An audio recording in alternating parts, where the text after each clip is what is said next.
Lo tengo al costado del diputado nacional Juan Carlos Junio, un hombre que le pido que le presten atención, porque Junio es bravo con sus definiciones, lo que lo leen en Infonews. Aprovechamos a mandarle un abrazo a la gente de Infonews. Junio es un tipo bravo con sus definiciones, y traje a alguien para que enmarque la definición de Junio en un contexto económico, social, pero la definición política fuerte la va a dar Junio, y lo traje a Hernán Arbizu, ni más ni menos, un economista de renombre, un hombre que ha estado de los dos lados del mostrador y le ha tocado pelear con los monstruos grandes que pisan fuerte varias veces. Vamos a arrancar por ahí.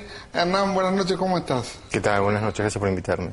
Y yo te voy a preguntar algo para que después lo desarrollemos acá con el diputado, porque hay dos o tres cosas que dice Junio que yo le voy a afanar intelectualmente. Junio, discúlpeme, arrancamos ya con una buitreada como los fondos, y arranco preguntándole a Hernán. Junio titula algo así como los buitres internos. ¿Hay buitres internos en Argentina? Sí, es decir, me parece que han quedado en evidencia con hoy, en estos meses, porque han existido los buitres externos. Pero el 2001 fue producto de buitres internos, 100%. Ahora han tenido una sociedad que son los buitres externos, pero no cabe duda que existen, han existido. Bueno, yo he hecho una frase que tengo, que de hecho no es mía, la decíamos en los distintos bancos donde trabajé: Argentina vuela por el aire cada 10 años. ¿Y por qué vuela por el aire cada 10 años? Vuela por el aire quiere decir que el dólar se dispara, ¿no es cierto? Y porque evidentemente hay buitres internos. ¿Sigue volando cada 10 años por el aire? Y están tratando, vamos por el año 14 ya, ¿no es cierto? Y siguen tratando. Y siguen intentándolo. Bueno, vamos al diputado Junio, bienvenido primero que nada. Gracias por la invitación.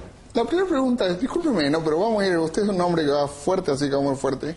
¿A los buitres internos les da para estar a la altura de los buitres externos? Porque yo creo que a veces magnificamos los fantasmas, ¿no? Son de otro rango, estos núcleos, en fin, del poder corporativo local, porque no son del poder corporativo nacional, porque no tienen una visión y un compromiso con la nación, por eso digo local. No tienen el rango de las grandes corporaciones mundiales, que yo creo que están ligados a este problema que tenemos en esta circunstancia. Esta cuestión de los buitres, que no soy el único que habla de buitres locales, lo que sí semánticamente y culturalmente es notable que se haya impuesto en la prensa, incluso en la prensa internacional, la palabra buitre, lo cual no es poco importante porque los califica y los descalifica. Así que el hecho de hablar de buitres locales también creo que tiene un significado bastante valioso para que la sociedad comprenda. Pero volviendo a estas grandes corporaciones internacionales, yo creo que este ataque de los buitres internacionales responde a un doble propósito. Por un lado, de tipo estrictamente económico, financiero, que son estos núcleos que yo diría de algún modo expresan el sector más extremo de los grandes poderes financieros internacionales, un sector claramente usurario. Lo de usurario no es una cuestión, digamos, exagerada o literaria. Efectivamente actúan con el objeto de tener ganancias que superan totalmente lo lógico. Estamos hablando de querer ganar 10, 15 veces lo que invirtieron. Por lo tanto, eso es mucho más que usurario inclusive. Por lo tanto, hay un aspecto que es puramente económico, que es succionar riquezas con una actitud usuraria, con una actitud de grupo poderoso que actúa internacionalmente, incluso con la complicidad, francamente, de no solo un juez de distrito de Estados Unidos como Griesa, sino que la propia Corte Suprema de Justicia de Estados Unidos lo avaló, y yo diría que el propio gobierno de Estados Unidos también avala a su Corte Suprema de Justicia. Por eso es importante que el gobierno argentino haya hecho una denuncia planteando este tema, acusando al gobierno de Estados Unidos de hacerse responsable, reclamándole que se haga responsable de su Corte Suprema. Pero completo la idea. Yo creo que además de lo puramente financiero y económico, hay una estrategia política, que es la estrategia de las grandes corporaciones mundiales y los núcleos de poder político mundial para sancionar a la Argentina. Creo que hay una intención punitiva, sancionatoria, por el hecho de que la Argentina, desde Néstor Kirchner, tuvo un manejo de la deuda externa argentina que para ellos es absolutamente negativo y disfuncional. A ellos no les sirve en el mundo entero que haya un país que haga una quita de la deuda, una punción fenomenal, la más grande que se conoce, alrededor del 67%, que estire la deuda 30 años, que luego de eso le cancele al Fondo Monetario Internacional, tenga capacidad de autonomía política porque se terminaron las condicionalidades al pagarle al fondo, y a partir de allí tenga un proceso de crecimiento, de distribución de la riqueza y de una visión latinoamericanista junto con los otros países. Eso es imperdonable para ellos, por lo tanto, la Argentina debe ser sancionada. Y en ese sentido, los fondos buitres son un instrumento de esa gran estrategia política. Ahora, yo les pregunto a los dos, voy a arrancar por Junio, pero después seguimos por vos. Los grandes grupos económicos de Argentina, que supuestamente son oligopolios, que de hecho lo son, y que tienen un poder muy importante sobre la idiosincrasia del país, sobre la forma de ver la televisión y la información del país, ¿tienen tanto poder como creen? ¿O vienen estos otros que son más grandes y los dominan como muñecos? A ver, más clarito, ¿Mañeto es tan poderoso como cree o lo manejan de fuera? No, en el orden local, ¿no? Porque está claro que cualquier análisis político requiere de un análisis internacional, ahora y siempre, porque el mundo está interconectado. No solo ahora porque hay un gran avance tecnológico, sino desde la antigüedad. El mundo siempre estuvo interconectado, desde las caravanas hasta ahora que tenemos televisión y qué sé yo. Por lo tanto, el análisis internacional de las grandes potencias que son hegemónicas en el mundo, siempre metodológicamente opino que es lo que corresponde. Ahora, en el ámbito local, los grupos corporativos de acá efectivamente son muy poderosos y manejan en lo sustancial del poder económico. Precisamente, la iniciativa parlamentaria del gobierno relacionado con los temas de consumo, las tres leyes que están tan mentadas. Sí, la ley de abastecimiento y las otras dos, pero centralmente la ley de abastecimiento.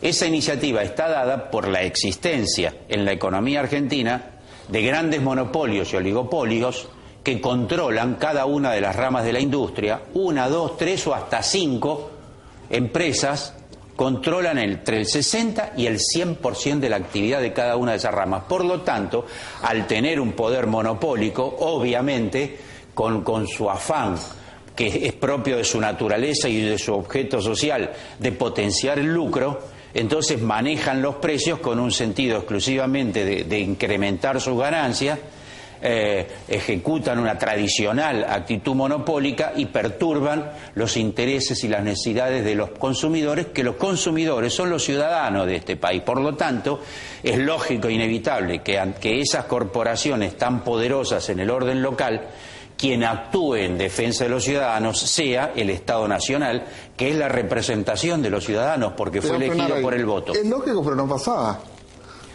Hasta hace poco. Hasta hace poco hacían lo que querían con nosotros. Bueno, en realidad ellos siempre intentan hacer lo que quieren porque tienen un objeto, como decíamos, del lucro. Francamente, yo opino que desde el advenimiento del kirchnerismo no es lo mismo, obviamente, en los 90, que tenían un poder irrestricto, tampoco durante el gobierno de la Alianza y de la Rúa, que también tenían un poder irrestricto porque era un gobierno débil y con una voluntad de claudicar ante esos poderes. Desde el advenimiento del kirchnerismo ya no tienen ese poder irrestricto y deben confrontar con el gobierno nacional. Por supuesto, hay momentos de alta y baja de esa confrontación. Yo creo que lo de los fondos buitres y lo de estas iniciativas, las tres leyes, es un momento de fuerte confrontación, no solo de intereses económicos, sino político, porque además, como hay un horizonte electoral que va a definir al nuevo gobierno, esos grandes poderes corporativos están a la ofensiva para debilitar, desgastar al gobierno nacional, porque su objetivo final es terminar con este proyecto kirchnerista. ¿Qué les interesa más, Junio, la plata o el poder? El poder. Porque el poder lleva la plata. Así es, lo central es el poder. Yo no creo que ellos se vuelvan locos por la asignación universal. Ellos lo que por supuesto no lo harían, y la terminarían. Ellos en realidad lo que disputan es el poder, la política exterior, la política internacional, cultural, en fin, el poder es todo, no es solamente lo económico. Hablemos un poco de lo macroeconómico. ¿Vos crees que estos grupos económicos locales ya conocidos monopólicos y toda esta situación, ¿son genuflexos, Hernán, a los grupos internacionales o negocian? Digamos que son, en cierta medida, te diría, socios minoritarios, ¿no es cierto? Es decir, ¿qué tan minoritario? ¿Cuánto poder tiene? No, bueno, en Argentina son... No, pero afuera, ¿cuánto poder tiene un local? No representa... Te pongo un ejemplo. El Grupo Clarín con Televisa, por ejemplo, que es en México, ni siquiera es en Estados Unidos, es ínfimo el tamaño. Con el Grupo Televisa mexicano. Son mucho más chicos. Tenés que pensar la economía de escala de lo que puede ser la economía americana con lo que sale la Argentina y en función de eso traspolarlo a lo que serían los grupos económicos. La facturación de un multimedio como Clarín en Estados Unidos debe haber 10 empresas que facturan más, es decir, debe estar número 11 o 12 dentro de lo que es la facturación. O sea que Maneto no se puede sentar con Murdoch a negociar, digamos. No te quepa, es que no le sirve, además. Son rangos distintos. Claro, totalmente. Pero por la duda hay que hacer la diferencia, porque acá los tenemos como grandes dominadores de opinión y que tienen un poder restricto y que lo han tenido, pero lo han tenido porque el poder político no tuvo la valentía, porque evidentemente no son tan grandes a nivel escala. Si me permitís, claro. esto puede ser, es decir, indirectamente puede servir como para explicar un ejemplo de algo que me pasó. Cuando yo trabajaba en el banco... ¿Decí qué banco? Terminé en JP Morgan, trabajé en varios. Vengo a ver unos clientes que tenían conmigo más de 40 millones de dólares líquidos, como siempre cuento, no pagaban un solo impuesto. Como diría un amigo mío, no tenía ni el DNI a su nombre. En Argentina no pagaban ni un solo impuesto. Resulta que querían comprar campos en Estados Unidos. Le traemos una parte de la unidad de negocio del banco de campos, bla, bla. Lo primero que le dice este cliente mío al gringo que traje, no, pero asegúrame el tema impositivo porque no quiero ser evasor en Estados Unidos. Claro, acá no le preocupa, porque acá tiene los poderes y la estructura como para poder ser evasor, que no le pase nada. En cambio, si iba allá, que no era nadie, pasaba a ser un evasor y podía tener el peso de la ley encima. Cuando eso hablamos de los poderes, hablamos de los cómplices políticos. Sí, tienen una visión colonial de su propio país. Claro. ¿No es cierto? Acá se puede evadir, allá no se puede evadir. Y eso más o menos te ejemplifica lo que puede ser una persona de si no es nadie, allá no son nadie. Acá son, han decidido la política argentina por los últimos 100 años por ser un poco, pero con intervalos en el medio, pero allá no son nadie, absolutamente nadie. A ver, Junio, me voy a meter en un quilombo, pero usted me va a ayudar. Vamos a tratar. Ayúdame un poquito. Yo quiero, sin restarle poder a los grandes medios concentrados de Argentina, quiero desmitificar el hecho de que son invencibles, porque me acaban de decir que internacionalmente, en el concierto internacional, incluso de medios, porque lo comparé con una cadena mediática de las no más grandes de Estados Unidos, no son tan poderosos. Entonces esto quiere decir que se los puede enfrentar. Siempre a los grupos poderosos, la historia de la humanidad lo demuestra, se los puede enfrentar, generalmente se los debe enfrentar y por supuesto no son invencibles. Creo que el mejor ejemplo de esta época, para no irnos a cuestiones de la historia, que es una de las disciplinas en la que yo trabajo. Vamos donde quiera, yo lo sigo donde quiera. No, pero no podemos dejar el Imperio Romano, griego, espartano. Vamos a venir acá. Si tomamos la América Latina actual, veremos que no son invencibles. Porque en Venezuela está el chavismo, porque en Bolivia está Evo Morales, porque en la Argentina están los Kirchner, porque en Cuba está Fidel Castro, porque en Ecuador está Correa, en Brasil está Lula y Dilma. Todos esos son totalmente disfuncionales a los intereses de las grandes corporaciones mundiales y locales de cada uno de los países. Por lo tanto, si bien tienen un poder mediático fenomenal, un poder de fuego fenomenal para incidir sobre la opinión pública tampoco come vidrio y es capaz de valorar y apreciar positivamente las políticas distribucionistas, las políticas de defensa de lo nacional, las políticas de que somos una nación, una patria, un país y que requiere ser autónomos de los grandes poderes mundiales, del imperialismo norteamericano, para decirlo con todas las letras, y entonces la gente no se subordina automáticamente a esos poderes. Creo que está claro lo que está ocurriendo en el continente. En otros países del mundo todavía no se manifiesta como América Latina, que de algún modo es el continente de la esperanza, de la lucha, pero también va a ocurrir. Perdóname, Grecia en el 2008 quiso patear el tablero y desgraciadamente no se lo dejaron patear, pero Grecia era el típico ejemplo del primer país europeo en patear el tablero. Así es. Sí, así pero que el contexto no se lo permitió. Siempre vale la pena enfrentar a los poderosos. Y por supuesto no hay garantía de triunfo. Muchas veces los pueblos enfrentan a los poderosos locales o internacionales y son derrotados.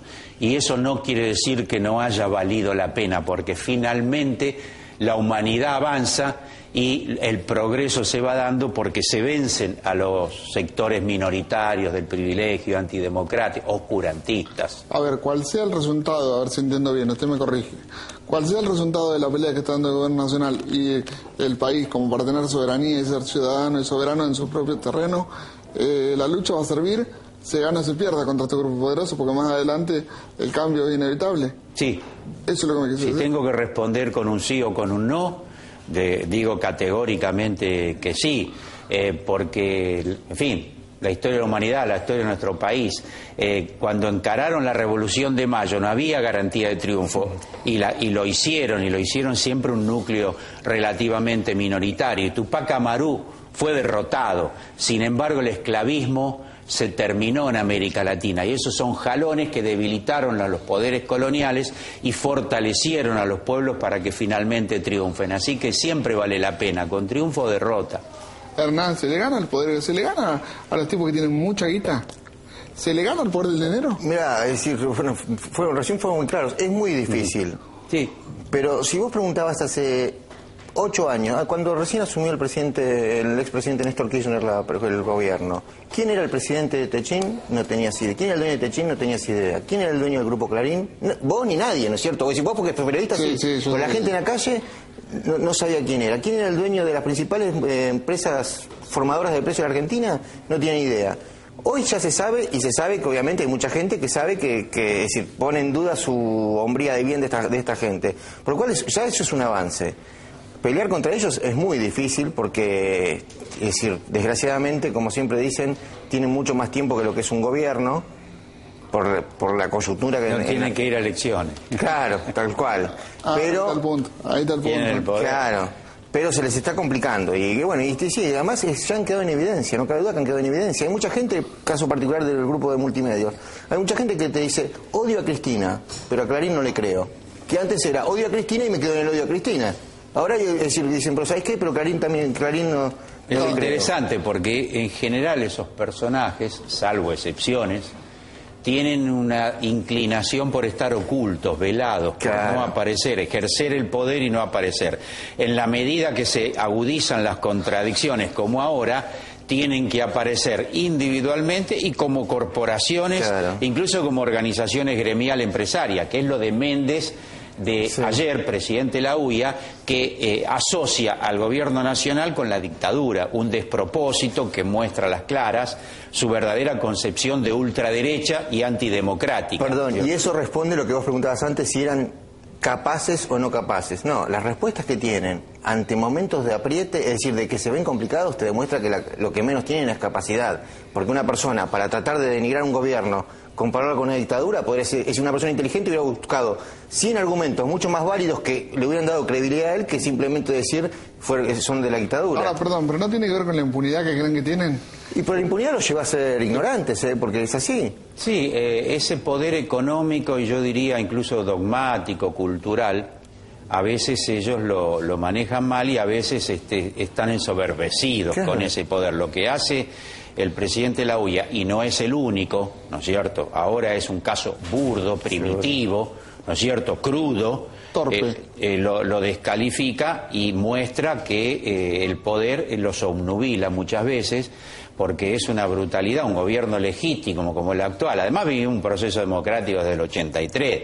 Los gobiernos han sido elegidos por el pueblo. Este gobierno, Cristina, fue electa con el 54% de los votos y va a concluir su mandato. No como dijo antes de ayer el que fue candidato a vicepresidente con Alfonsín, el economista, que dudaba, no recuerdo su nombre, que dudaba si Cristina iba a concluir... Fraga. ¿Cómo? González Fraga. González Fraga, que también dice una cosa muy grave. dudo si Cristina va a concluir su mandato. Con lo cual... Lo dejamos ahí con un corte y yo quiero terminar de hablar de González Fraga un rato más, porque nos queda otro bloque y quiero que a González Fraga le dediquemos... No me salía el apellido, sé que lo tengo negado. Le demos, yo lo tengo muy presente. Le vamos a dar un ratito a González Fraga porque han dicho cosas que yo no entiendo cómo nadie sale a repudiarla. Incluso yo creo que algún juez podría intervenir por desacato, por atacar a la figura presidencial de semejante manera, pero eso es una opinión personal. Lo vemos un rato, un corte y volvemos, dale.